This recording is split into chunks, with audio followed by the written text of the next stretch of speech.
बेरोजगार इजराइल जा रहे हैं, ये जो बेरोजगार इजराइल जा रहे हैं और जो बेरोजगार इजराइल जा रहे हैं और जो अग्निवीर के लोग कपड़े उतार के आंदोलन कर रहे हैं, इनसे कैसे बीजेपी बच पाएगी।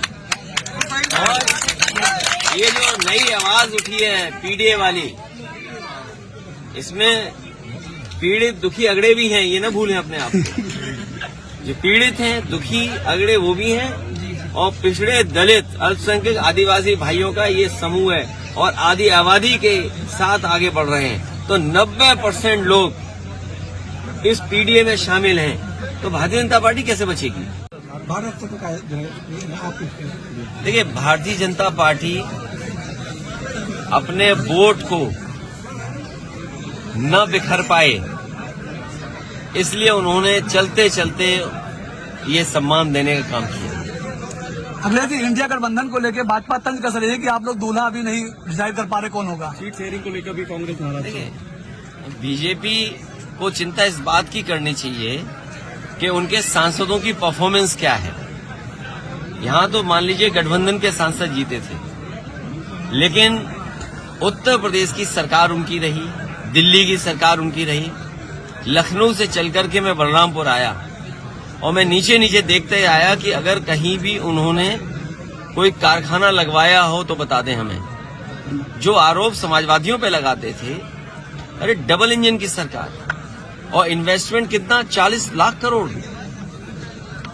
अभी जो आपने गवर्नेंस स्पीच में पढ़ा होगा, 40 लाख करोड़ का अगर इन्वेस्टमेंट यूपी में आ रहा है तो बलरामपुर में निवेश क्यों नहीं आ रहा, गोंडा में निवेश क्यों नहीं पहुंचा। और इतने बड़े पैमाने पे जो बेरोजगारी है, इसका जवाब क्या है उनके पास, महंगाई का जवाब क्या है उनके पास। तो बीजेपी को चिंता करनी चाहिए, उनका सब सांसद इस संकट में है कि कहीं उनकी टिकट तो नहीं कट रही है। और जो हमें जानकारी मिली थी, मैंने पहले भी कहा, फिर दोहराता हूं उस बात को, कि सभी सांसदों की उनकी टिकट कटने जा रही है। जो एक सांसद हैं वो सीट बदलना चाहते हैं। राम मंदिर का उद्घाटन हो रहा था, वहाँ पे 72 बीघा SC ST OBC को लगभग 5 अरब रुपए का जमीन घोटाला हो गया, उनको मुआवजा तक नहीं मिला। मैं अपने पत्रकार साथी का धन्यवाद दूंगा। मैंने कई बार ये कहा कि अगर कोई पुण्य काम होने जा रहा हो, कोई बहुत बड़ा काम होने जा रहा हो और पीडीए के लोग दुखी हों, 90% आबादी वाले लोग दुखी हों, तो ऐसे पुण्य काम में उनको भी कम से कम भला होता।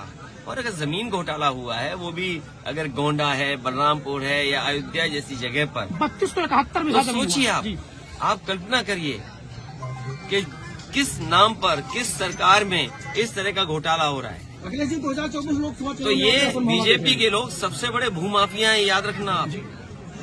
जहां कहीं भी जमीन कब्जा हो रही है और आप जांच करोगे तो वहां बीजेपी वाले ही मिलेंगे।